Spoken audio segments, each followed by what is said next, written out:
আজকে জুমার দিন আমারে 2 রাকাত জুমার নামাজ পড়ার সুযোগ দে।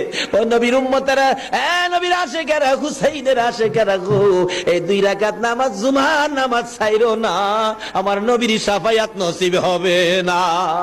রক্তে লাল হইয়া যদি হুসাইন 2 রাকাত জুমার নামাজ পড়তে পারে গো, আজকাল থেকে কথা দিতে হবে জীবনে কোনোদিন জুমার নামাজ ছাড়তে পারবা না।